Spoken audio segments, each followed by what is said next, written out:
실제적으로 그 복을 받기까지 하나님의 사람들이 참고 견디며 기다려왔던 그의 믿음을 보려고 하진 않는다는 거예요. 우리가 정말 바라봐야 될 것은 결과만 볼 것이 아니라 동기도 봐야 되고 과정도 봐야 됩니다. 그리고 그것을 우리가 잘 따라가야 돼요. 하나님은 결과만 보시는 분이 아닙니다. 하나님은 과정도 너무너무 소중하게 여기시는 분이에요. 동기만 중요한 게 아니라 하나님 과정을 소중하게 여기시는 분입니다. 다윗이 아무리 하나님을 너무너무 사랑해서 그의 하나님의 법궤를 예루살렘으로 옮기고 싶어 했다고 해도 하나님의 방법대로 안 하니까 우사의 사건이 일어나는 거예요.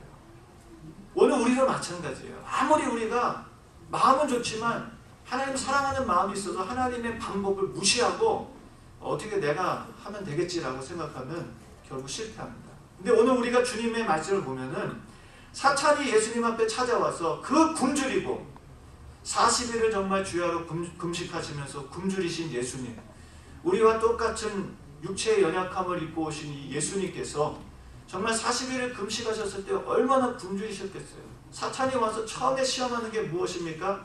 돌돌이 떡덩이가 되게 하라는 것입니다. 네가 하나님의 아들이라면. 우리 주님께서 세상을 창조하신 분인데 그건 뭐 어렵겠습니까? 우리 주님께서 정말 말씀 한마디 하면 돌이 떡이 될 수 있죠. 근데 사탄이 네가 지금 얼마나 배고프냐, 네가 말해서 네 그 굶주림에서 좀 벗어나라 라는 얘기입니다. 네 상황에서 좀 빨리 벗어나라. 네가 가지고 있는 그 능력을 가지고 네가 하나님의 아들이라면 네가 그럴 만한 권세가 있고 능력이 있으니까 너를 위해서 좀 써라 하는 그런 얘기입니다. 오늘 우리가 시험 받을 때 사탄이 가장 먼저 우리에게 하는 얘기가 그거 아닙니까? 너는 빨리 이 상황에서 벗어나야지. 하나님 앞에 매달려 부르짖어 기도해. 하나님 앞에 구해.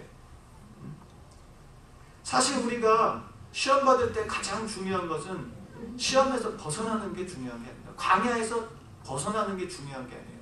광야로 인도하시는 하나님의 뜻을 알아야 됩니다. 왜 우리를 광야로 인도하셨을까? 왜 우리를 이 힘들고 어려운 광야의 시간을 지나게 하셨을까라는 것을 우리가 잘 깨달아야지 우리가 이 광야를 지나갔을 때도 우리가 지속적인 하나님의 축복과 은혜를 누릴 수 있는 것입니다. 그런데 무조건 우리는 힘들고 어려울 때 이 상황에서 빨리 벗어났으면 좋겠다라는 그런 충동이 자꾸 오잖아요.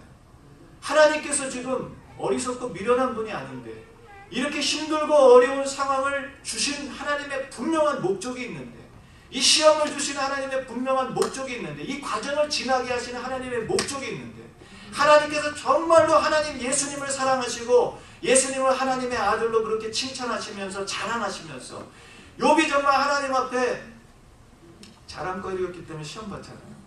욥이 무슨 잘못해서 시험 받는 게 아니라 욥이 시험 받는 이유는 딱 하나입니다. 하나님의 자랑거리였기 때문에.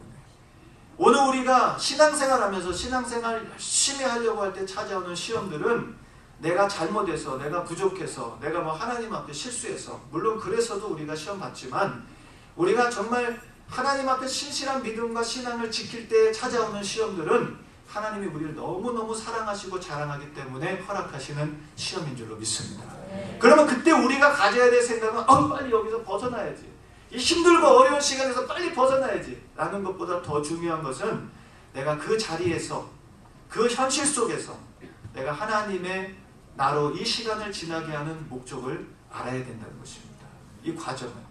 다시 말씀드리지만 신명기 8장 말씀에 하나님께서 우리를 광야로 몰아내신 목적이 낮추시고 시험하사 마침내 뭘 주시려고? 복을 주시려고.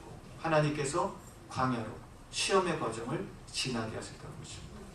오늘 우리 주님께서 그 말씀하시는 거예요. 사람이 떡으로만 사는 것이 아니요 하나님의 입에서 나오는 말씀으로 산다. 그동안 우리가 살아가면서 육신적인 것, 또 먹고 사는 일을 위해서, 또 현실의 어떤 문제들만을 위해서 살아왔고, 심지어는 신앙생활조차도 내 현실의 문제를 해결하는 것에만 급급해서 우리가 주님을 찾을 때가 많았는데, 실제로 중요한 것은 현실의 문제보다 더 중요한 영적인 세계를 우리가 알아야 됩니다. 영의 세계, 하나님의 세계를 알아야 되고, 우리가 정말 붙들어야 될 것은 이 세상에 있는 것이 아니라 하나님의 약속의 말씀인 줄로 믿습니다. 오늘 우리에게 그와 같은 확신이 있어야 돼요. 그리고 그 하나님의 말씀을 붙들 때에 비로소 우리 하나님께서는 이 시험의 첫 번째 과정을 통과하게 하시는 것입니다. 두 번째로 사단이 찾아와서 너는 이 성경 꼭대기에서 뛰어내려라 하는 거 아닙니까? 네가 하나님의 아들이잖아. 심지어 성경 말씀까지도 인용하면서 예수님에게 시험했습니다. 너가 뛰어내려라. 모든 사람들이 널 보면서 하나님의 아들인 것을 인정하게 해라. 네가 정말 너의 가지고 있는 권세를 하나님을 위해서 써봐라. 너 자신을 위해서 한번 그것을 한번 써봐라 라고 유혹하고 있는 것입니다. 그때 예수님께서 이 말씀을 통해서 신명기 6장 말씀을 통해서 특별히 이 신명기 6장 말씀은 그 마사의 사건이죠. 쓴물을 만나가지고 하나님 정말 계시다면 우리에게 이렇게 힘든 일을 주실까? 라는 그 원망과 의심을 갖게 됐을 때 하나님께서 그 이스라엘 백성들을 치셨던 그 사건이 바로 오늘 우리가 두 번째로 맞이하는 그 사탄의 시험의 대답이었습니다. 오늘 우리가 이 말씀을 보면서 예수님을 똑같이 시험하는, 너가 정말 하나님의 아들이라면 하나님의 능력을 한번 행해봐라 라는 것입니다. 우리가 신앙생활하면서 때때로는 하나님 정말 나에게 좀 이런 거 응답해 주셔서 하나님이 하나님 되신 것을 내가 좀 보게 해주시고 나한테 좀 증명해 주세요 라는 그런 마음이 들 때가 있잖아요. 정말 하나님 살아계시다면 왜 이 정도 일 못하세요? 하나님은 죽은 자도 살리시는데. 저는 저희 매형이 좀 아프셔서 3주 전에 이렇게 병원에 방문했다가 보니까 정말 위독하시더라고요. 그동안 계속 기도해 왔는데 그날 가서는 정말 기도도 잘 안 나올 정도로 이렇게 좀 많이 위독하시더라고요. 그래서 내려오면서 하나님 앞에 계속 기도를 했어요. 하나님은 죽은 자도 살리시는 하나님이신데 하나님 과연 무엇을 원하십니까? 나사로가 죽기까지 기다리셨던 하나님, 죽은 뒤에도 살리시는 하나님이신데 우리 하나님 정말 전능하신 하나님이신데 하나님 도대체 목적이 무엇입니까? 그러면서 제가 하나님 앞에 기도했어요. 하나님, 오늘 이렇게 아픈 분들이 우리 매형뿐만 아니라 많이 계시는데 하나님 내게 능력 주셔서 절 위해서 쓰겠다는 얘기가 아닙니다. 하나님을 위해서 좀 일하게 해주세요. 그런 기도를 막 드리면서 왔어요. 그때 하나님께서 제 마음속에 주셨던 게 뭐냐면 나는 네가 먼저 내 성품을 좀 닮았으면 좋겠다. 얼마든지 내가 능력을 줄 수 있지만 성품이 잘못되지 않으면, 준비되지 않으면 그 능력이 잘못 쓰일 수 있다 라는 마음을 주시더라고요. 그래서 내려오면서 하나님 앞에 하나님 맞습니다. 내가 더 하나님 성품을 담고 그리고 하나님 지금도 역사하신 하나님 내가 조금이라도 실망했다면 주님께 대해서 실망했다면 주님 용서해 주세요. 내가 다시 주님 앞에 더 매달리고 기도하겠습니다. 그것은 우리 매형이 낫게 되는 것보다도 더 중요한 하나님의 뜻이 이루어지길 원합니다. 라는 그러한 기도로 주님 앞에 기도드리면서 내려왔습니다. 오늘 예수님께서 그 상황 속에서 성령 꼭대기에서 뛰어내리라 라는 그 사단의 시험은 정말 하나님이 살아계신지 아닌지 너의 그 기적을 통해서 좀 증명해봐라 라는 것입니다. 여러분, 도마가 예수님 부활하셨다는 얘기를 들었지만 못 믿었어요. 주님께서 그 도마에게 친히 찾아오셔서 보지 못하고 믿지 못하는 자가 되지 말고 보고 믿는 자가 되라 주님 말씀하셨죠. 그러면서 우리 주님께서 하신 말씀이 네가 보고 믿느냐, 보지 않고 믿는 자들이 더 복되다고 말씀하셨어요.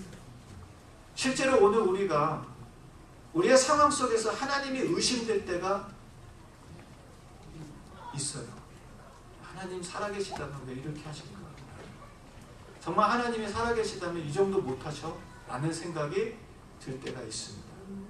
그러나 그때에도 우리가 놓치지 말아야 될 것은 우리 주님께서는 지금 우리를 가장 선한 길로 인도하고 계시다는 주님의 선하심과 인자하심을 우리가 믿어야 됩니다. 아까도 다시 말씀드리지만 이스라엘 백성을 홍해로 인도하신 하나님은 이스라엘 백성을 가장 좋은 길로 인도하신 것입니다.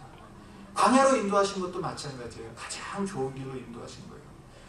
비록 하나님께서 이스라엘 백성을 2년 정도 훈련시키려고 했지만 이스라엘 백성들이 그 광야의 훈련을